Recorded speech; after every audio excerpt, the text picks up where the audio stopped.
Welcome everyone, and welcome to today's version of IAPC&M CPD Building Masterclass. For those of you who don't know me, my name is Julie Kennedy, and I'm your host, situated at the moment in a very misty and cold the Netherlands. Today, we welcome back guest speaker, author, and of course, accredited coach, life purpose coach, and professional musician, Paul Boehnke, who we are privileged to have had here before, sharing his knowledge and his expertise. So welcome to you, Paul. A little bit of housekeeping before we get into the topic. Our call, as usual, is a maximum of 1 hour with 15 minutes Q&A. One suggestion would be to put your questions in the comment box, and we will take them at the right moment, unless it's a burning issue, and feel free to put your hand up, and Paul will take it straight away. I'll keep an eye on the comment box. The session is recorded, so for everyone's ease of hearing, please keep your microphones muted, but do keep your video on. It's so much nicer to see the people we're talking to. And indeed, you can use the chat box for questions and suggestions, and of course, CPD pad at hand and pen in order to take copious notes. So our topic today, discerning life purpose. Now, I find that one is never as easy as it sounds. So delighted to have this topic here and delighted to have you here, Paul. Over to you. Thank you very much. I'm happy to be here and looking forward to our conversation. If I'm not mistaken, I think, Sarah, you were in a session that I led, I think, a couple of weeks ago, if I remember correctly. Good to see you again. So let me share with you a quote about life purpose. There is no greater gift that you can give or to receive than to honor your calling. It's why you were born and how you become most truly alive. Now, this quote by Oprah Winfrey really kind of sums up the meaning of one's life's purpose. Life purpose is one of those things that so many of us and our clients are really focused on. And living out our life's purpose, this seems to sort of promise to bring a sense of fulfillment, satisfaction, sometimes even riches. But let me share with you here another quote about life purpose. This one attributed to Mark Twain. This one says, "The two most important days in your life are the day you were born and the day you find out why." Nice quote. Pretty true. However, even though the internet says so, it's not by Mark Twain. Turns out this quote has also been attributed to all of these people. None of them were the originators either. This quote most likely comes from somebody named Ernest T. Campbell, although we can't be absolutely sure about that either. Now, it's interesting how easily, particularly in this internet age, we can be led astray. And people are quoted, misquoted, misinformation and disinformation confuses and distracts us. And it's hard to know what's true and what's not. Even in our own lives, we so often have trouble discerning exactly what our purpose is and worry that we may not be on the right path, that we'll miss the reason that we're here altogether. And we're also primed from an early age to think about the purpose of our lives. And it usually comes first with this innocent question: what do you want to be when you grow up? How many times have we heard or asked this question? At various times, I answered that question by saying that I wanted to be a veterinarian, an architect, a meteorologist, and an orchestra conductor. Now, I remember when I was probably, around 4 years old or so, my mother bought me an LP. For those of you who are younger, LPs were those big vinyl discs that we used before we had CDs. Oh, and of course, CDs were those things that we used before MP3s. And MP3s were those things we put on our iPods before we had smartphones and streaming, all of this, Oh, but wait a minute. Now I've realized that LPs are back again. So never mind. I got this big LP when I was about 4. And the best part is that this recording came with a bright red stick that I could use as a baton to pretend that I was conducting the orchestra. And I remember standing in front of that record player, waving my arms and that stick around with great enthusiasm. Fortunately, no one's eye ever got poked out, including my own. But interestingly enough, it was the stick that stuck with me because eventually I did become a conductor. So I am curious to hear from you. What were some of the things that you wanted to be? You can list them in the chat or just unmute yourself and let us know. What were those dreams that you had when you were a kid? What were the things that you wanted to be?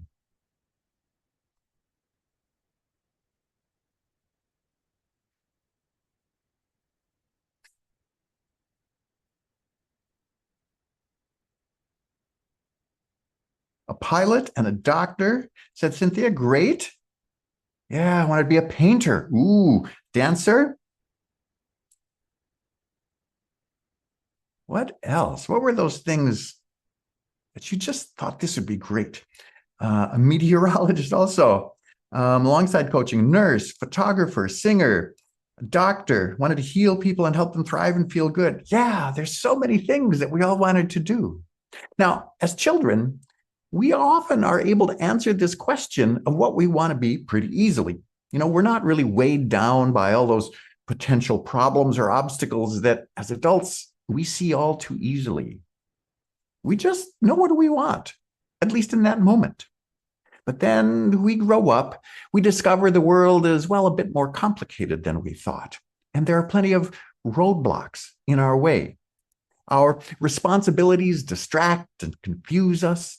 And even the stories we tell ourselves get in our way. We convince ourselves we're not talented enough, skilled enough, qualified enough.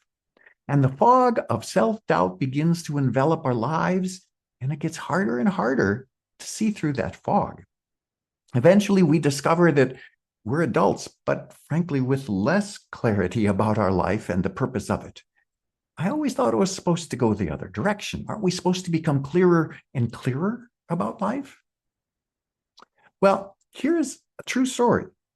Had a client by the name of Kevin. And Kevin was a software engineer. He was in his early 30s, making pretty good money and liked his job well enough. But he found himself asking this question: is this what I want to do for the next 30 years? The thought of that didn't feel so good to him. He was good at what he did. It more than paid the bills, but it also felt a bit unfulfilling, especially when he thought about doing this for the next 3 decades.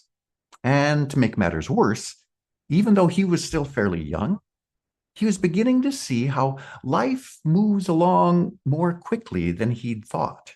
And it doesn't really give any do-overs. And for Kevin, this meant he was feeling increasingly unfulfilled and like the clock on his life was ticking. Then there was Mary, who was a musician and a teacher who had lots of ideas, lots of projects she wanted to pursue.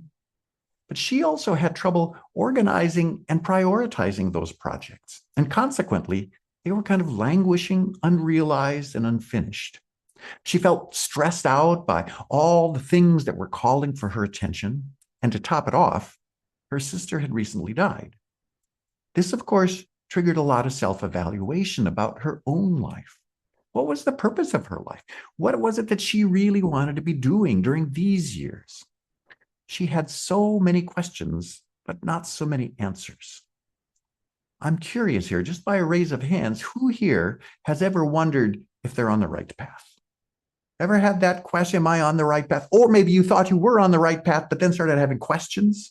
Yes, I see hands. That's certainly been my case as well.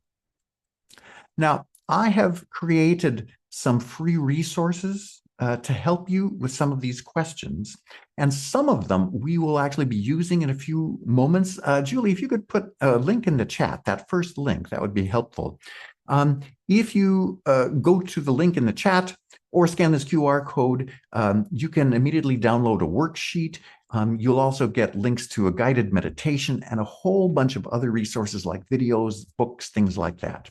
Now, if you would like access all of that, I said, just go there and you can immediately get those. If, however, you really only want this worksheet that we're going to use today, I am going to put that in the chat right now so that if that's really the only thing you want, you've got it, and we will be using this here before long. So you can download that. It's a fillable PDF. which means you can click or type right in that document if you like. Okay. Now, when our purpose isn't clear, we can find ourselves sort of wandering aimlessly through life, or feeling under pressure because we're afraid we're wasting our one precious life. Sometimes we even find ourselves meeting difficulty at every turn, and we worry that we're heading down the wrong path. Or maybe for some of us, we often feel distracted, trying too many different things and wishing we had a sense of focus. Or for some people, maybe it's a lack of confidence, and that prevents them from really finding the success that they're looking for. Or some of us find ourselves procrastinating because we're either not sure of which direction to head, or we're worried that maybe we might fail. Maybe self-judgment is a frequent companion as you beat up on yourself for not knowing your purpose. Or maybe you even feel like an imposter because you're pretending to know your purpose, but not actually believing it. The lack of clarity around life purpose, it can show up in a million different ways, and it can cause all sorts of problems. It even shows up in our health. In a 2019 study published by the Journal of the American Medical Association, well, they found that adults over the age of 50 with a sense of purpose in their life were significantly less likely to die of heart and circulatory conditions later in life. Purpose affects our heart. Another study showed that those without a clear sense of purpose had more stress and were less resilient in the face of that stress, both things which increased inflammation. Other studies have shown that a low sense of purpose equals higher mortality rates, less optimism, more depression, more loneliness, and worse sleep.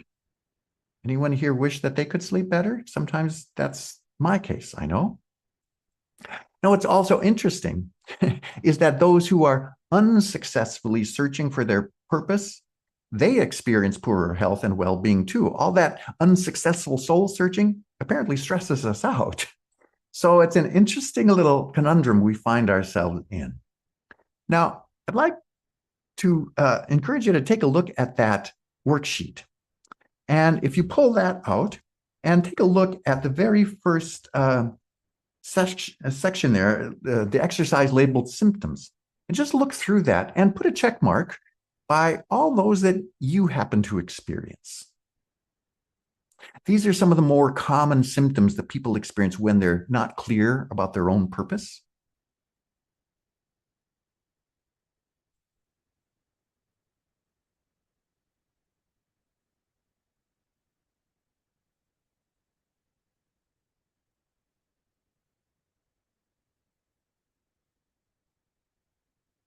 And I'm curious to know, again, you can put this in the chat also, or feel free to just unmute and speak. What do you notice about what you checked? Are there more or less than you expected? Or maybe is there a theme that seems to sort of appear amongst these? What do you notice?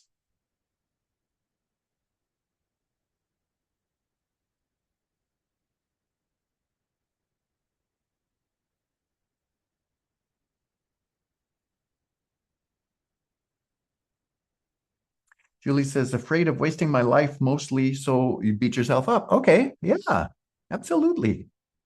I should know what's going on. I'm a coach after all. I help people figure these things out, but I have troubles with my own. Yeah.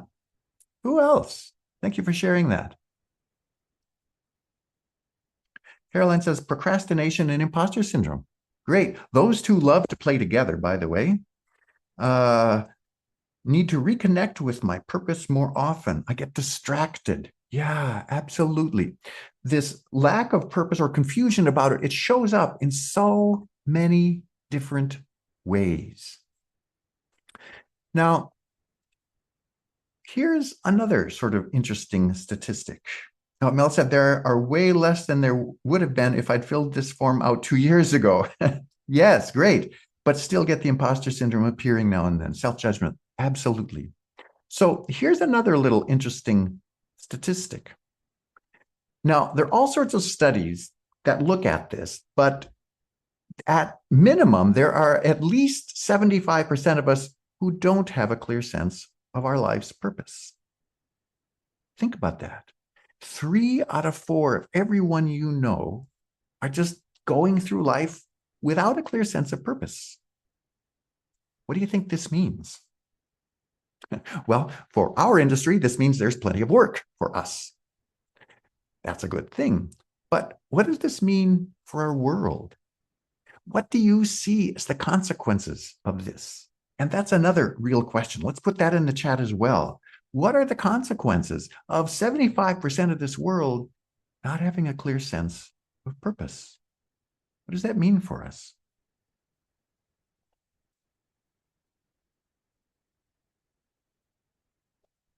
People are living unhappy and unfulfilled lives. Thank you, Katerina. Yes, absolutely.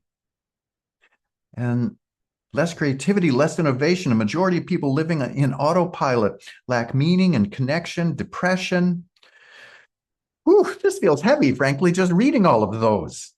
Unhappy, unfulfilled people, and therefore more conflict. Yeah, it gets to be so exhausting to think about that. So what's the solution here? How do we get clear on our life's purpose? Well, a lot of people do values assessments, interest assessments, and they draw all sorts of Venn diagrams, sort of listing all their gifts and trying to figure out how those intersect with the world's needs. And we look into the future to find a goal that really holds our purpose. Unfortunately, this usually results in a sense of overwhelm because the future is filled with infinite possibilities. It's a bit like standing in the desert with no idea of which way to go. There's an unlimited number of destinations to choose from. So how do we possibly narrow down those options? How do we possibly find the one that's really right for us? Well, as we feverishly sort through the mountain of possibilities, we become more and more panicked as that fog seems to get thicker and thicker. And it seems like looking for purpose can be pretty stressful on its own. So again, I ask, what's the solution? How do we get clear on our life's purpose? Well, in my own experience and in the work that I do with my clients, I have seen how that fog of self-doubt plays a huge role in our ability to discern our life purpose. After all, when we have doubts about ourselves, when it's that imposter syndrome coming in, for instance, or doubts about our abilities or our worth, how is it that we can trust any impulse that seems to point us in a particular direction? How do we know that this isn't disinformation just creating more fog? You know, sometimes my clients have a thought to do something and then they discover a fear arises. And the question they really wonder about is that fear intuition telling them not to do it? Or is it really just fear trying to keep them stuck where they are? They want to know which message to act on. How can they be sure of what the truth is? Well, self-doubt seems to generate as many questions as there are possible future destinations. It can indeed be overwhelming. So I believe that the first step in discerning life purpose is to really deal with that fog of self-doubt. This clears the path and allows us to see ourselves and our place in the world more honestly. And then once we've done that, then I believe we need to look in an unexpected direction to discern our unique purpose. Let's take a look first at sort of clearing the fog. Now, Heidi came to me wanting to make some real changes in her life. She felt stuck in her job, stuck in her relationship, stuck in her financial situation, and she wanted to make changes in all of these. She also kept telling herself and me that change is hard. And she had plenty of evidence too. I mean, after all, she'd been working to change lots of things in her life, but kept finding herself experiencing the same struggles year after year. And as she looked around the world, what she could see, as she was looking around the world, she could see that change did indeed happen slowly. And frankly, all too often, that change was even accompanied by violence. Change was indeed hard. And I am guessing that there are plenty of us in this room who had the same belief and experience. What's really interesting, though, is it turns out that the belief that change is hard is what made it difficult for her to change. Let me explain. It is estimated that our brain receives 11 million bits of information every second. Now, this is sort of equivalent to the amount of information needed to stream a high-def movie. And this comes to us every second. Fortunately, there's a part of our brain called the reticular activating system. And one of its jobs is to sort all this information into one of two piles, into the pay attention to this pile and the ignore this pile. This is why when you're in a crowded, noisy room, for instance, you're able to hear it when someone calls your name. Your name is in the pay attention to this pile, while the rest of the noise is in the ignore this pile. Or it's also why when you, let's say, decide you want a certain type of car, for instance, and you suddenly start seeing them all over the place. There aren't actually more of those cars. Your brain is just bringing those cars to your attention. Whereas before, when your brain hadn't been programmed to put that car in the pay attention to this pile, it just ignored them. In other words, we experience what we program our brain to look for. And in Heidi's case, she was programming her brain to look for all the ways that change is hard. And of course, that's what she found, what she believed, and what she experienced. Now, here is another way to sort of talk about the same thing. Brian had a belief that math was hard and that he wasn't good at it. Now, this belief turns out it determined what he did, because when it was time to register for classes, Brian, of course, chose the easier classes. I mean, who wouldn't if you had the same beliefs as Brian? But you see, this belief also determined how he did things, because when he showed up at class, still dragging around his belief that math is hard and that he's not good at it, he wasn't really fully engaged. There was this sense lurking inside him that he was not likely to do well. So, well, why bother? This, of course, kept him from doing very well in the class, which, of course, just provided more evidence of his original belief that math is hard and he wasn't good at it. This is a little self-fulfilling tragedy that goes on. And it's beliefs like the ones Brian and Heidi have that keep us stuck with the same point of view, and therefore the same experiences. Our beliefs also affect the amount of clarity or lack of clarity when it comes to life purpose. If getting clear on our life's purpose is what we want, then we first need to look to our beliefs that are causing the fog in the first place. And this is one of the things that I specialize in my work with entrepreneurs. Through my own experiences and in working with my clients, I've developed a method that I call Thoughts on Demand that really helps people change beliefs that come from the critical inner voice and are at the root of their difficulties. You can read about this process if you're interested in a book that I've written about it called Thoughts on Demand. I talked about this method in a previous masterclass a week or two ago, so I'm not going to spend much time on this today, but I just want to recap a couple of important points. To this Thoughts on Demand framework, there are 4 phases. Recognize that your belief is just a thought that's become a habit. Uncover the lie that those beliefs have been telling you. Create a new message, and then practice that new message until it becomes your belief. It's the middle 2 here that I just want to say something about. Uncovering the lie is really about uncovering what the beliefs are that keep you from knowing your purpose. They are the beliefs that cause that fog of self-doubt. And these beliefs usually have plenty of evidence to back them up, just like Heidi's and Brian's had. But of course, that doesn't make them true. You know, one of my favorite sayings is lies, damn lies, and statistics. And what this does is it implies that evidence can often turn out to be misinformation. Remember, just because the internet says so doesn't make it true. And really getting to the bottom of what's true and what's not when it comes to self-doubt is a huge step toward clearing that fog that prevents you from seeing your purpose. Now, the third phase of this framework is to create a new message that you want to become your new belief. It turns out this phase is a little trickier than it would appear at first glance also. It's so easy for our old beliefs to sort of quietly and surreptitiously shape this new message so that nothing actually changes. You see, our beliefs have become so unconscious that we're not even aware when they're driving the boat. Both the second and the third phases can be difficult to do on our own. We don't tend to ask ourselves the most important questions. That's why working with your coach on this is really helpful.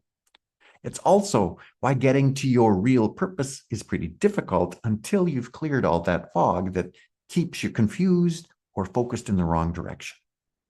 But once you clear up that fog of self-doubt, then how do you discern life purpose?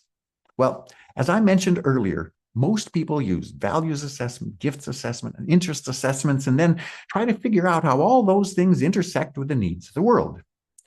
Their view is toward the future, looking for something concrete to focus on. And as we mentioned, those options are endless and overwhelming. Now, I have a belief, and it's a belief that eases the panic I feel when I worry about whether I'm on the right path. It's a belief which honors my path, and it allows me to honor the unique path of everyone I meet. Because you see, I don't believe there are certain things that we must accomplish or do in life, that life has written a checklist of achievements or things to learn that are required for a successful life. I don't believe life is waiting and watching to see if we pass or fail. I believe life is simply a gift for us to experience, to share, to find joy in. You see, I actually believe that we cannot help but live our life's purpose. Now, sometimes we may not be able to see that purpose. We may lack clarity, feel confused about it, but that doesn't mean we're not already living it. It's a bit like bumpers on a 10-pin bowling alley. I believe you've got bowling like this in the UK, if I'm not mistaken, or you've got a long alley, throw a big heavy ball, and there are 10 pins standing up. You try to knock them down. And on the side, there are two little gutters where the ball can fall in if you're not careful. Well, you know, here, when you're bowling with a kid, they can put in bumpers, which prevent the ball from going into the gutter. And that's what I think is happening here. We may seem to be going from pillar to post in our life, from one bumper to another, but in the end, we're still heading towards those pins. You see, life has put us on a path, and I don't believe it's possible to fall into that gutter. This belief, it gives me a direction in which to look when I wonder about my purpose. And it's in the opposite direction from where most people look. I look to the past because I believe it holds clues about our purpose. Now, here's how this perspective played out in my own life. As Julie mentioned, I spent many years as a professional musician. And during that time, I also thought about becoming an instrument maker, a college professor, lots of different things. But eventually, I sort of felt settled in my role as a performer. But there was still something not entirely fulfilling about it to me. I had those feelings that many have, wondering if I'd made the right choice. Was I really living up to my potential? Was I wasting my life? And if so, what is it I really should be doing? Well, over the last couple of years of my time as a musician, I began getting some clues. The first was that, excuse me, although I loved performing, there was something not quite satisfying to me about it. It was an honor to earn a living that way, but some aspect felt a little empty. This was clue number one. Now, for me, I believe being an artist is really much more than sort of mastering the tools and the techniques of your art. Being an artist really required me to become a master of myself, uncovering all the sort of hidden fears, thoughts, motivations that always get in the way of true creativity. And uncovering those things for myself, this was one of the most satisfying parts for me of being an artist.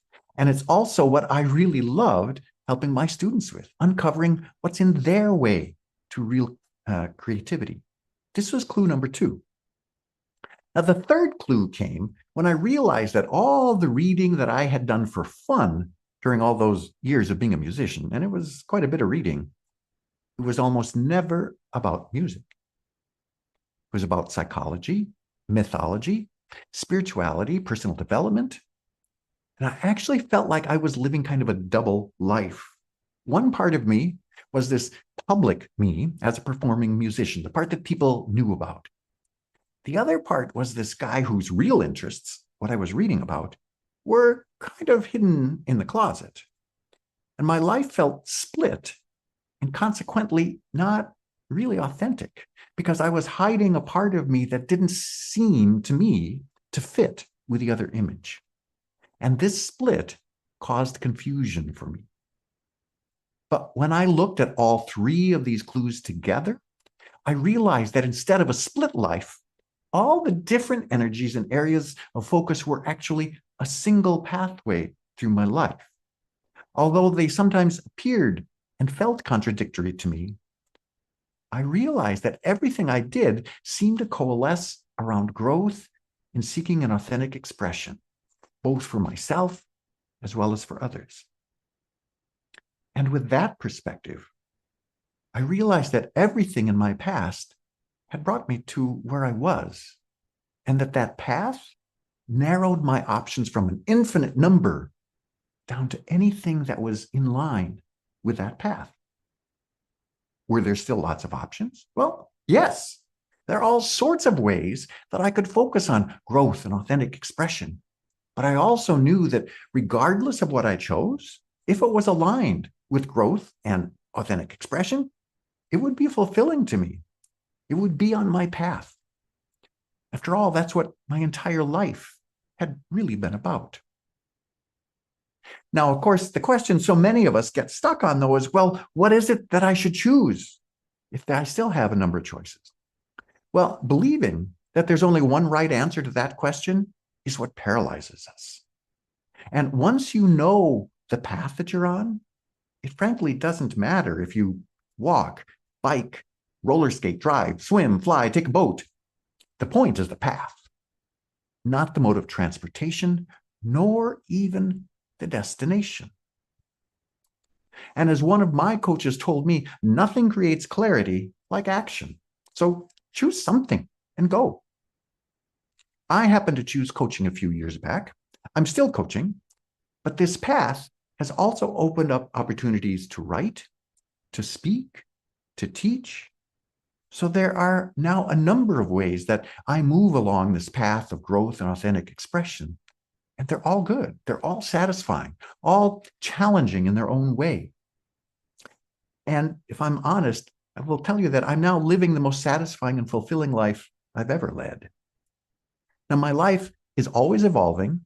And what's exciting and frankly fun is that instead of being overwhelmed by too many options, I now simply use this compass of my life's trajectory to know when I'm headed in the right direction. Remember the story of Kevin, the software engineer who was feeling increasingly unfulfilled in his job and was aware of this clock ticking? Well, we went through the process that you and I are about to get a taste of. And through various questions, he discovered that the underlying themes of his life had been music and healing. And when I asked him how that might inform what's next, he suddenly knew that healing was a direction that he wanted to continue. He felt super energized by the thought of pursuing healing. And these are his words, it felt like life was being filled into him. Now, I also remember him feeling a bit terrified because he just realized he would need to quit his job, and that wasn't quite in the plan. This is what was going on inside of him. It's what goes on inside of almost all of us when we suddenly come upon the sense of purpose or direction or passion. There's a sense that it's much bigger than we anticipated. Now, Kevin didn't have a clear picture of exactly how all this would play out. He just knew the direction, healing. Now, through taking action, he has since gained more and more clarity about. And he is also, as I mentioned, a really strong musician. And he's now combining that skill from his past with healing. And he is moving toward creating healing ceremonies using music and sound for others. This sort of clarity and energy is what can happen when we allow the past to inform our future. Now it's your turn. Let's go back to that worksheet. And the bottom of that first page and top of the second page, you'll see a series of questions. Let's take just a few minutes and go through those questions, find some answers, and see sort of what makes some sense for you. What were the roles you were playing? What are some themes in your life? Let's mention sort of the first thing that comes to your mind.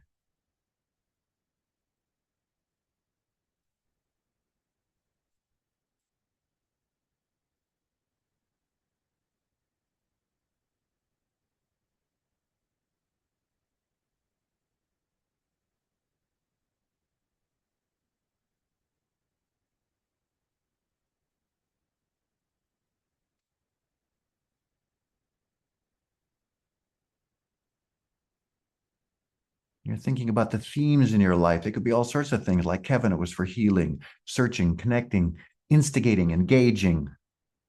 Well, what are the kinds of things that you found yourself just naturally doing?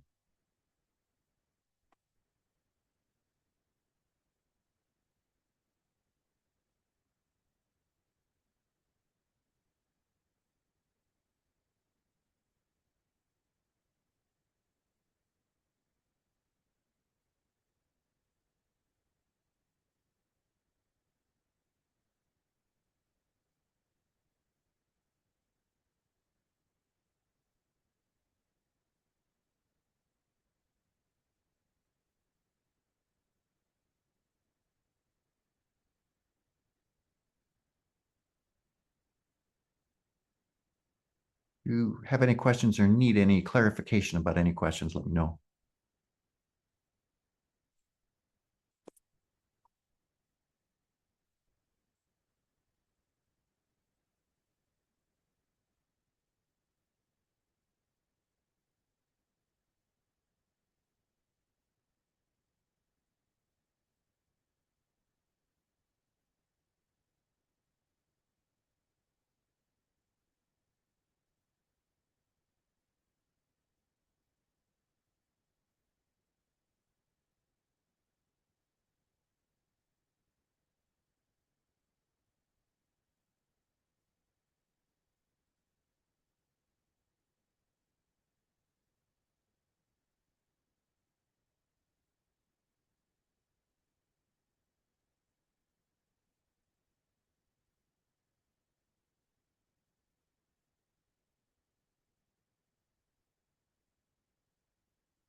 Great, Mel, thanks for your comment in the chat.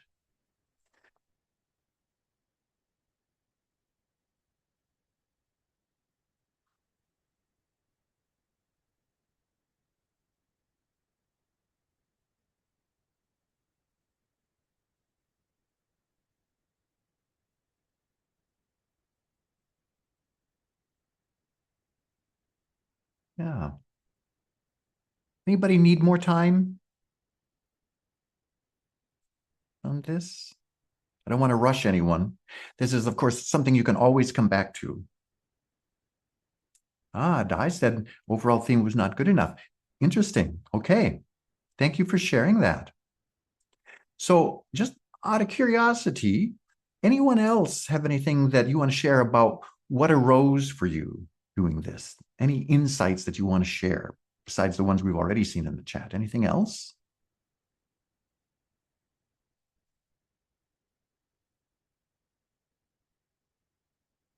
Katerina says, I was a healer, a family darling and sunshine. Ah, yes, a wisdom bringer, being a purpose in life to my parents. Ah, okay.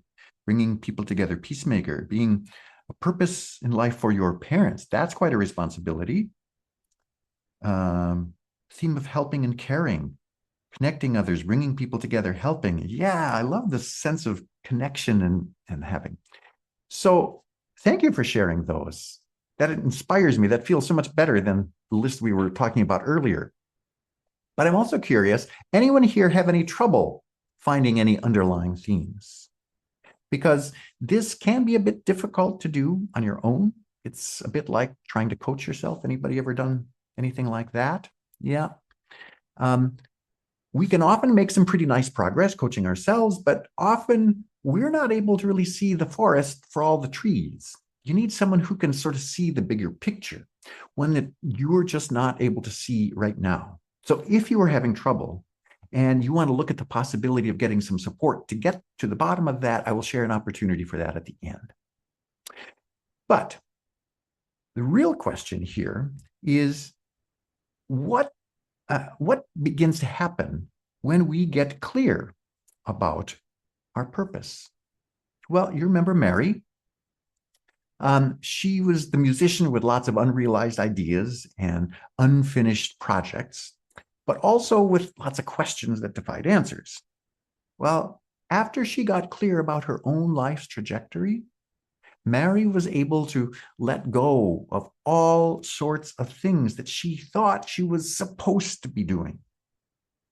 Her thoughts and her life were no longer sort of cluttered by the expectations that only served to sort of confuse or distract her from what really mattered to her. She went through a process of shedding things, expectations, jobs that didn't really matter to her, even in a few cases, some people who were, well, no longer really supportive of her journey. And in doing this, a way was made clear for all the projects and the people that had been on the back burner to move to the front. Well, she started putting things back together in ways that had her focused and productive, happy, fulfilled. Her ideas and her projects came to fruition. Her work became more direct, efficient, and influential. And she had more fun, felt less weighed down, was excited for any new idea that would arise when another was completed. You see, this clarity of knowing your path, it can be shockingly powerful. But once you've discerned what your life path is, everything changes. You go from feeling confused to astonishing clarity. You go from panicky to calm, from distracted to focused, from worried to certain. And you stop procrastinating because instead of worrying about failing or feeling unsure of what direction to head, you stop wasting time and you simply get busy. And instead of floundering with a lack of confidence, you start taking action that builds confidence and success. You stop beating yourself up because you know you're on your right path. And you stop feeling like an imposter because you not only know what your life is for, but you now believe in yourself as well. So what is the return on investment for you on that kind of clarity? How much more, well, profitable might your business be if you weren't wasting time on things that distract from your purpose? Or how much more satisfying would relationships be when your love is grounded in a place of love, when your relationships are grounded in a place of love? How much more peaceful would this world be when we realize our path is unique and connected to everyone else's unique path? What's the ROI for you when it comes to discerning your life purpose? Now, we have a tendency to think that discerning our life purpose is like turning on a light. Flip the right switch and poof, the light is on. Your purpose is clear forevermore. But if it were like that, you'd not only have nothing more to grow toward once you turn that light on, you'd miss the entire journey of discovery. When you undertake this journey, a sense of purpose can indeed come quickly. But the best part is that every day is new. Every day brings a deeper understanding, a deeper clarity. And as that clarity grows, your sense of purpose takes on greater and greater meaning. And your sense of fulfillment grows each day. And the more fulfillment you experience, the more eagerness you have to discover what tomorrow is going to bring. It's an upward spiral that just gets better and better. Now, Oliver Wendell Holmes wrote, "Alas, for those that never sing, but die with all their music in them." Remember the statistic that said, by the way, that is by Oliver Wendell Holmes. Remember the statistic that said 75% of us are living without a clear sense of purpose? This is a tragedy, not only for those individuals, but for the entire world. You see, living a mediocre life, this is usually what happens when your sense of purpose is clouded by that fog of self-doubt. And dying with your music in you, it not only robs you of the fullest experience of life, but it robs the entire universe of the powerful contribution that only you can make. This world, it is beset by unbelievable polarization, poverty, struggle, injustice. And if we're to make the world better, we need everyone, including you, to live with conscious purpose and clarity. And frankly, I'm not sure we can wait much longer. Can you? If your answer is no, then it's time for you to act. If you already have a sense of your purpose, but find yourself sort of playing small, stop it. Follow that inspiration to create something new to serve your clients, or join that organization you've been thinking about, or get involved in your community. Sing your song full-throatedly. If you're not yet quite clear about that purpose, about that path, then it's also time for you to act. Hopefully the worksheet that we did a little bit ago helped to bring a little bit of clarity to you. But if the underlying theme of your life so far is still kind of eluding you, and you would like some help discerning what it is, take it to your coach. If you're interested in getting my help directly, I encourage you to apply for a free strategy session. And Julie, if you could maybe drop the second link in the chat, that would be great. You can go to that link that's in the chat, scan this QR code, or the URL is also up there. Answer a couple of questions and then schedule your session now. Just consider what the cost would be to you if nothing changed in the next, let's say, 6 to 12 months. What price would you pay emotionally, mentally, financially, spiritually, even physically, if you're in the same place next year? The time for action is now. Now, here's a little thought that I would like to leave you with before we get into other questions and answers or discussions. There is no passion to be found playing small in settling for a life that is less than the one you are capable of. Nelson Mandela knew the power of passion. And before we open this up to more discussion or questions, I just want to say thank you for your attention and engagement. I encourage you to check out my YouTube channel. There are lots of shorter videos there that deal with all sorts of different topics. The most popular one to date so far is about procrastination. But thank you for being here, for being engaged, and I would love to continue this conversation. And maybe I will ask the first question. What do you believe is the biggest obstacle to knowing your life's purpose?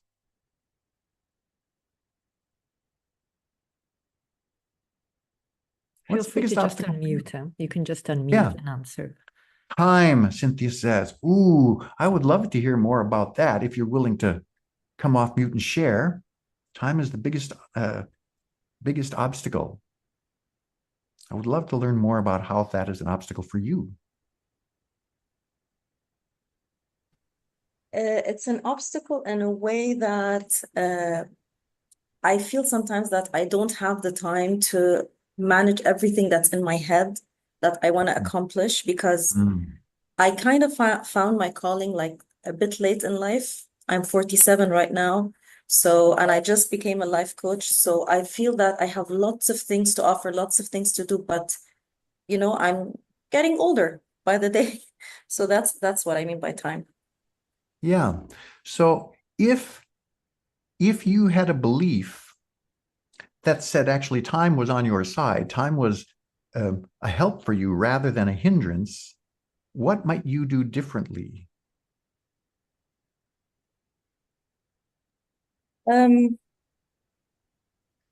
I I don't think I've given it much thought because everything I kind of come up with, I try to directly work on. But the idea is that I've got a lot of ideas in my head, and with all the responsibilities that one has in life, you sometimes don't find the time for that. Yeah. So that's probably it. I'll probably Yeah. manage my time a bit more in order for me to have time for myself.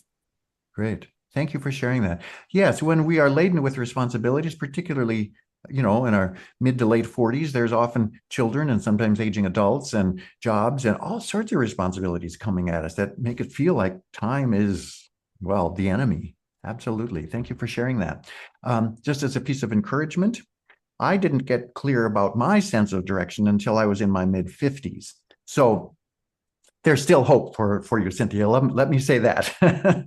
I would say there's hope for anyone. I remember hearing a news story about a 95-year-old man who had just won a poetry prize, large poetry prize. And in this interview with him, one question that came up was, so when did you start writing poetry? And he said, well, when I was 90. So it's never too late. Yeah. I had that very same question. I was in my mid 50s thinking about leaving my work as a musician, becoming a coach. And I thought, really? Now? This is when I'm thinking about starting this new business? This is crazy. I haven't got time for doing this. And I realized that thought didn't feel very good. It sort of closed down options for me.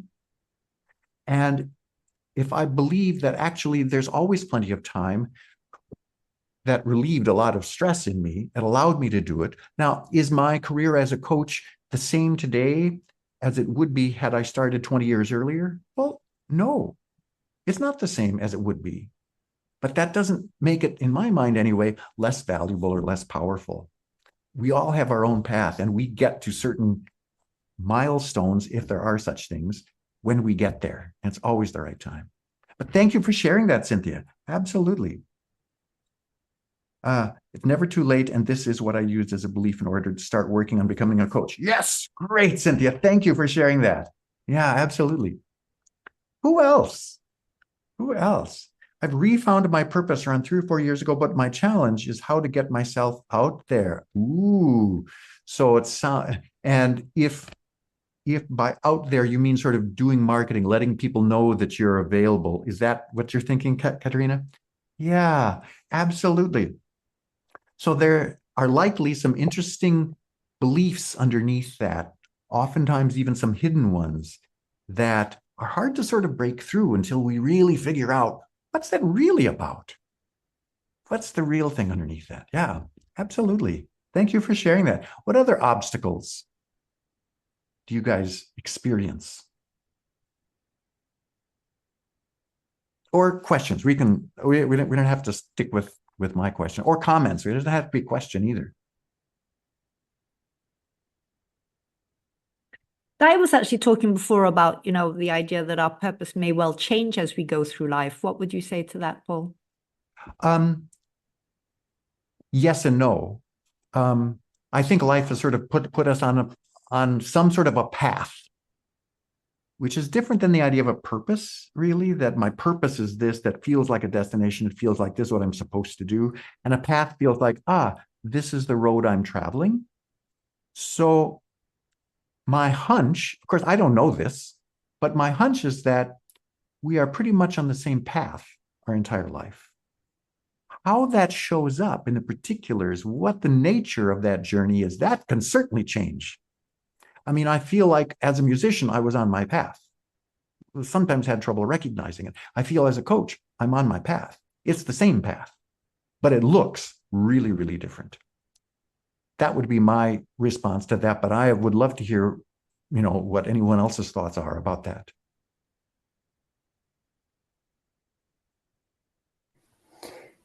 How would you define it being the same path, as a musician and coach? Because I realized or defined or became aware that I felt my path was one about growth and authentic expression. Yeah. That was my path. Mm-hmm. And I was doing that as a musician. I was growing a lot by uncovering all those hidden things that helped me be an artist and helped me express myself, express creativity. Yeah. And I feel like I'm doing that exact same thing as a coach. I'm still growing. I'm still uncovering all my issues, all my stuff. I'm still growing in that way and finding ways to express myself in authentic ways. Now, instead of standing on a stage playing music, I'm often speaking or writing or asking questions of clients. So even though the outside looks completely different, it feels like the same path to me. And I know that I could do something completely else different. I don't know what that could be, but I could still remain on my path, and my job, my work, what I do in the world could look very different and still be on that same path. That's what I mean. Does that help? Yeah, that makes a lot of sense. Yeah. The theme, right, isn't it, rather than a specific job? Yes. Yes. It's how we fulfill that mission. Yes. If we have the sense that my purpose is a job and we don't get hired for that job, or something happens like, is your life a failure then? To me, that sort of definition feels like, yeah, I pretty much failed at life, but my belief is we can't fail at life. So that can't be the real answer to what is purpose. I think purpose is more about a path. Very empowering. Thank you for that. No, I totally agree with that as well. And I think it's very liberating when you realize it. Otherwise, we are saying, especially for those in the group who's talked about age, otherwise we do feel that we've wasted the years doing what wasn't what was supposed to be our path. I had that, actually. I took myself away completely alone for 5 days somewhere where there was no one at all to try and make sense of all the millions of things that I do in my life. And I came up with connection and communication. And I expressed that in different ways, in radically different ways, but they have all, since I'm little, been to do with connection and communication. So thank you for that, Paul. Anything else? Yeah. We have 2 more minutes. Wait a minute, there was somebody who wanted something. What wasn't it? What was it? Mel, wasn't it you? Oh, I've got lost it. Somebody was asking for a form. Oh. But if you can remember, please speak up. Mel, it was you, wasn't it? It was me, yes. I was asking, Paul, would you be able to share the source for your 75 plus statistic? Yes. Tell you what, let me put my email in the chat. Email me that question and I will send you, where I got that. Oh, wonderful, thank you. Yes, absolutely. Apparently there have been a lot of different studies. And some say, yes, it's 87% of people don't have the lowest number was 75. So, but yes, I'm happy to share that. That's very reassuring for us coaches, right? Yeah. AI can't resolve everything, thank goodness. Yeah. Yeah. Right. I think we have arrived at the end of this. Paul, I would like to thank you very much. I mean, I know I found it quite confronting, actually. I've been scribbling away here with all sorts of things which do need to be looked at and clarified and move away from the fear and the mist. So, thank you very much for dedicating your time. And thank you to all of you here who've made time to be here tonight and who've participated, asked questions, etc. You've got Paul's details, you've got the form and the other form. So we have all the tools we need here. So I wish you all a lovely evening. Any last words you wanted, Paul? Thank you. And live your life full out because we need you. We need you to be you. That's what I want to share. Quite right. Thank you. And on those words, everyone, don't forget to put it in your CPD pads. Let's go on. Let's live it. And if not now, when? Bye. Bye.